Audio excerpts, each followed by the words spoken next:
tudo bem com vocês? Espero que vocês estejam muito bem. Então, esse semestre eu vou postar muitos vídeos para vocês sobre direito constitucional e direito administrativo. Por quê? Porque eu tenho prova-eixo, então, como vocês sabem, eu utilizo esses vídeos como forma para me ajudar a estudar. Então, vai ter muitos vídeos assim. Então, vamos começar hoje com a classificação dos atos administrativos. Quanto à classificação, dos atos administrativos, os atos podem ser de império, de gestão, expediente. Os atos de império, eles são impostos, eles são uns atos assim que são bem impostos de uma forma unilateral e coerciva, onde ele mostra realmente a supremacia do interesse público ao interesse particular. Um exemplo seria a multa e os impostos que o interesse público impõe ao interesse particular. Agora, atos de gestão seria quando o interesse público e o interesse particular, eles estão como se fosse uma linha, sabe, de igualdade. Porque, um exemplo, quando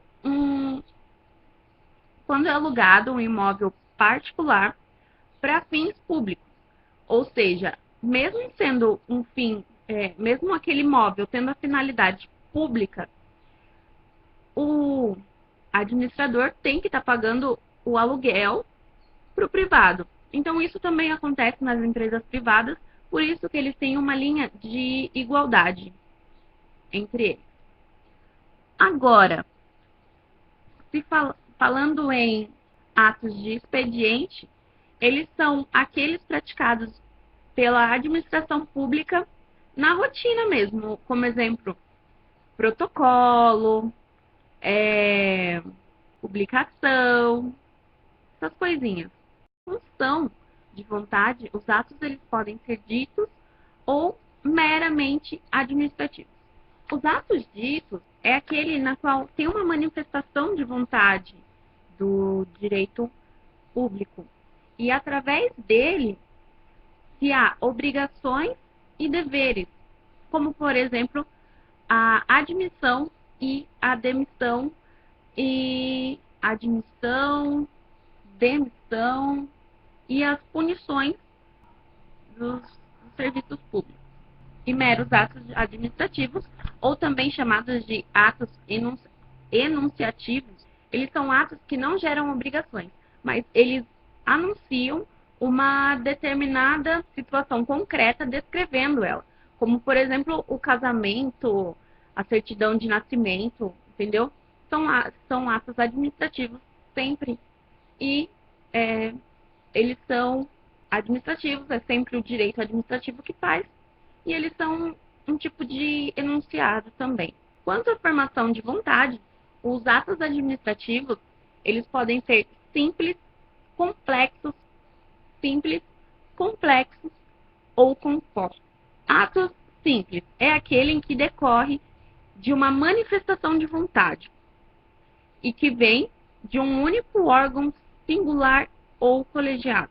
Ato administrativo complexo é aquele que resulta de uma fusão onde dois atos administrativos, manifestação de vontade, e esses dois atos se formam em um ato só, como o exemplo que está no artigo 87, inciso 1º da Constituição Federal. Já os atos compostos, ele também é uma fusão entre dois atos administrativos, só que um é como se fosse o principal e o outro é composto, que forma um único ato. Um exemplo é o do ato administrativo praticado pelo presidente de nomeação do Procurador-Geral, da República, que ele é um ato composto. Por quê? Ele depende da aprovação prévia de um terceiro, para que aquele candidato pelo Senado Federal, que é um ato acessório. Deu para entender, gente? Só vou fazer uma ressalva O procedimento administrativo, ele ocorre quando existe uma sucessão de vários atos administrativos acessórios e sempre visando o seu fim, a prática de um ato administrativo final. Exemplo, procedimento disciplinar. Exemplo é um procedimento disciplinar contra o servidor da República. Quanto aos destinatários. Os destinatários, gente, eles podem ser individuais ou gerais. Os destinatários, os atos destinatários individuais, eles são aqueles que geram direitos e obrigações também para um indivíduo específico. Exemplo, a concessão de aposentadoria. E os atos gerais, eles possuem uma natureza geral e abstrata. Ou seja, eles possuem uma natureza normativa e regulamentar. E eles atingem todos os indivíduos, como, por exemplo, a portarias, decretos. Deu para entender, gente? Quanto aos efeitos, gente, dos atos administrativos. Eles podem ser declaratórios, constitutivos, enunciativos, punitivos, normativos e originatórios. Os atos declaratórios é aquele no qual declara a existência de um direito em razão do preenchimento de requisitos prévios. Exemplo, a licença e a homologação. Já os atos constitutivos é aquele no qual cria uma nova relação jurídica, criando direitos e obrigações. Por exemplo, uma permissão de uso de um bem público.